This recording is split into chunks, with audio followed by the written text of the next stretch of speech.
வணக்கம். செவ்வாய் தோஷம் அப்படின்னாலே நிறைய பேருக்கு இந்த திருமண சம்பந்தமான விஷயந்தான் ஞாபகம் வரும். அதாவது திருமணம் எப்போ பார்க்க போகிறோமோ அந்த நேரத்தில் தான் போய் செவ்வாய் தோஷம் ஜாதகத்தில் இருக்குது, அதனால் திருமண தடைகள் இருக்குது, இந்த மாதிரி வந்துட்டுருக்கு. சரிங்களா? இப்போ ஒரு விஷயம் நீங்கள் ஸ்டாட்டிஸ்டிக்ஸை எடுத்து பார்த்தீங்கன்னா செவ்வாய் தோஷம் இருக்கிறவங்க ஜாதகம் தான் ஜாஸ்தியாக இருக்கும், சுத்த ஜாதகம் தான் கம்மியாக இருக்கும். அதாவது மேட்சிங் நீங்கள் எடுத்து பார்த்தீங்கன்னா அப்போ அதில் பார்க்கும்பொழுது செவ்வாய் தோஷத்துக்கு என்ன பரிகாரம்? இப்போ செவ்வாய் தோஷம்னா லக்னத்திலிருந்து 2, 4, 8, 12 லக்னத்தில் கூட சிலவங்க சொல்கிறாங்க சந்திரன் கூட செவ்வாய் இருந்தால் இதெல்லாம் செவ்வாய் தோஷம்னு ஒரு கேட்டகரைஸ் பண்ணி போட்டிருக்கோம். அதுலேயும் கூட சில இடத்துல வந்து செவ்வாய் அவ்வளோ பாதிக்காது, இவ்வளோ குரு பார்வை இருந்தால் பாதிக்காது, இந்த ராசியில் இருந்தால் பாதிக்காது, அந்த மாதிரி எல்லாம் இருக்குது. ஆனால் ஒரு கண்டிஷன் என்ன, இந்த 2, 4, 8, 12, 7 ப்ளஸ் லக்னம் சந்திரன் கூட இருந்தால் கண்டிப்பாக பாதிப்பு இருக்குது. ஒருவேளை அந்த பாதிப்பினுடைய எஃபெக்ட் கம்மியாக இருக்கும் சில குரு பார்வை அந்த மாதிரி இருந்ததுன்னா, பட் பாதிப்பு இருக்குது. இதுதான் முக்கியமானது. இப்போ நம்ம பார்க்கலாம் இதுக்கு என்ன பரிகாரம் பிரார்த்தனைகள் பண்ண என்ன எப்படி கம்மியாகும்னு எடுத்து பார்த்தீங்கன்னா, செவ்வாய் ஃபார் எக்ஸாம்பிள் உங்களுடைய ஜாதகத்தில் 7ஆம் இடத்துல இருக்குன்னு வைங்க. 7ஆம் இடம்னா என்ன? திருமண சம்பந்தமான இடம் தான் 7ஆம் இடம், மேரேஜ் ரிலேட்டட். இப்போ நம்ம திருமணம் நடக்கிறது 7ஆம் இடம் தான். மேரேஜ் எப்போ நடக்கும் பார்த்தீங்கன்னா 7ஆம் இடத்துல இருந்தால் நம்ம பார்க்கக்கூடியது. இல்லை யார் கூட திருமணம் நடக்கும் அதுவும் 7ஆம் இடம் தான் எடுத்துகிட்ருக்கோம். 7ஆம் இடம் மேரேஜ் மட்டும் இல்லை, எல்லா ரிலேஷன்ஷிப்பும் தான், பிஸ்னஸ் ரிலேஷன்ஷிப், பார்ட்னர்ஷிப் எல்லாமே 7ஆம் இடம். இல்லை வெளிநாட்டு போகிறது கூட 7ஆம் இடம் எடுத்து பார்க்கலாம். ஏன்னா நம்ம லக்னத்திலிருந்து ஆப்போசிட் சைடு இல்லைங்களா, அதனால் லக்னம் 7ஆம் இடம் இதிலிருந்து பார்க்கலாம். அப்போ அந்த 7ஆம் இடத்துல செவ்வாய் இருந்தால், 7ஆம் இடம்னா ரிலேஷன்ஷிப், பார்ட்னர்ஷிப், இதுக்கெல்லாம் இமோஷன் வேணும், ஒரு கார்டில்னஸ் இதெல்லாம் வேணும். ஆனால் அந்த இடத்துல அக்னி கிரகம், அதாவது நெருப்பு அங்கே போய் என்ன ஆகும், அதுதான் இந்த செவ்வாய் வந்து 7ஆம் இடத்துல பாதிப்பு என்று சொல்லுவாங்க. அப்போ இந்த 7ஆம் இடத்துல செவ்வாய் இருந்தால் இதுக்கு உண்டான பரிகாரம் வந்து விஷ்ணு விவாகம்னு சொல்லுவாங்க. அதாவது விஷ்ணு பகவானுக்கு திருமணம் நடத்தி வைப்பாங்க. அந்த பிரைட் ஆர் குரூமை வச்சு அந்த மாதிரி அந்த பிரைடை வச்சு அவங்க விஷ்ணு விவாகம் பண்ணுவாங்க பெண்களுக்கு பொதுவாகவே. இது வந்து ஒரு வகையான பரிகாரம். அடுத்தது வந்து பார்த்திங்கன்னா 8ஆம் இடத்துல செவ்வாய் இருந்தால் என்ன பரிகாரம் பார்த்தீங்கன்னா, யூஸ்வலாக இந்த பனானா இருக்குல்ல, கதலி பழம் சொல்லுவாங்க, அந்த சிகப்பு கலர் பனானா இருக்கும், அதில் வந்து திருமணம் செய்து வைப்பாங்க. அதுவும் ஏன்னா 8ஆம் இடம் is connected with longevity of marriage. 7ஆம் இடம் திருமணம்னு 8ஆம் இடம் லாங்குவிட்டி, அதில் செவ்வாய் இருந்தால் அதையும் செவ்வாய் வந்து கட் பண்ணிடும். அதுக்கு தான் அந்த இடத்துல வந்து அந்த பரிகாரம் போட்டிருக்காங்க.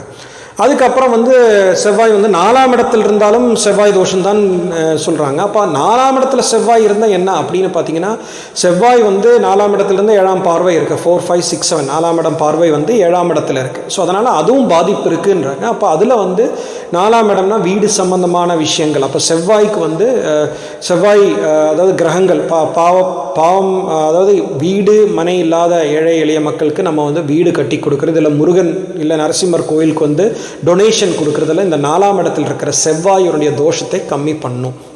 அதுக்கப்புறம் 2ஆம் இடம்னு பார்த்தீங்கன்னா நம்ம உணவு சாப்பிட்றதுல 2ஆம் இடம், ஓகே, தனவாக்கு குடும்பஸ்தானம். அந்த குடும்பஸ்தானம் அந்த 2ஆம் இடம். அந்த 2ஆம் இடத்துல செவ்வாய் இருந்தாலும் செவ்வாய் தோஷம் தான்.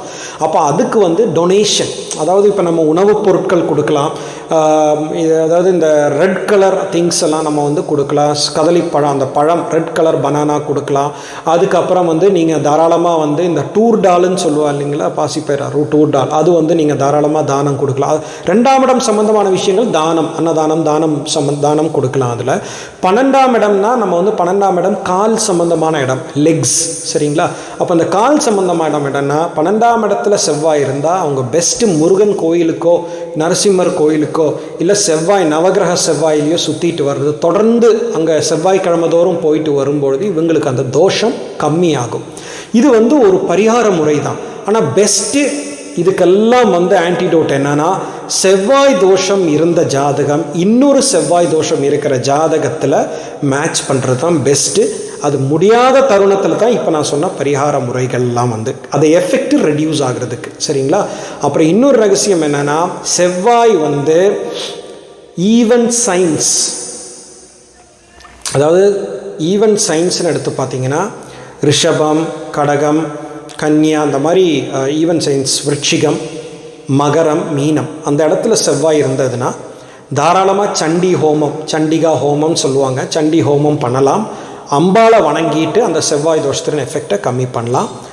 மற்ற ராசிகள் மேஷம், மிதுனம், சிம்மம், துலாம், தனு, கும்பம் இந்த மாதிரி ராசிகளில் இருந்ததுன்னா முருகருக்கு உகந்த ஹோமங்கள் யாகங்களை பண்ணலாம், நரசிம்மருக்கு உண்டான யாகங்களை பண்ணலாம். இது இவங்களை வணங்கும்பொழுது, இந்த தேவதைகளை வணங்கும்போது அந்த எஃபெக்ட் கம்மியாகும். சரிங்களா? இது எப்படின்னா, இந்த லாஜிக் ஒன்றுமே இல்லைங்க. ஆண் ராசிகள்னு சொல்லக்கூடியது தான் இந்த மேஷம், மிதுனம் எல்லாம் சொன்னது. பெண் ராசிகள்னு சொல்கிறது கடகம், ரிஷபம், அந்த மாதிரி இருக்கிற ராசிகள். அப்போ அந்த தேவதைகளை அதுக்கேற்ற மாதிரி ஹோமங்களில் தான் செவ்வாயுடைய எஃபெக்ட், ஏன்னா அக்னி இல்லையா, செவ்வாய் அக்னினால அதனுடைய எஃபெக்ட் நியூட்ரலைஸ் பண்ணுறதுக்கு நீங்கள் அக்னி, அதாவது ஹோமங்கள் பண்ணால் தான் உங்களுக்கு அந்த பெஸ்ட் ரிசல்ட் கிடைக்கும். இதுதான் செவ்வாய் தோஷத்தினுடைய சில அறியப்படாத ரெமெடிஸ். நன்றி, வணக்கம்.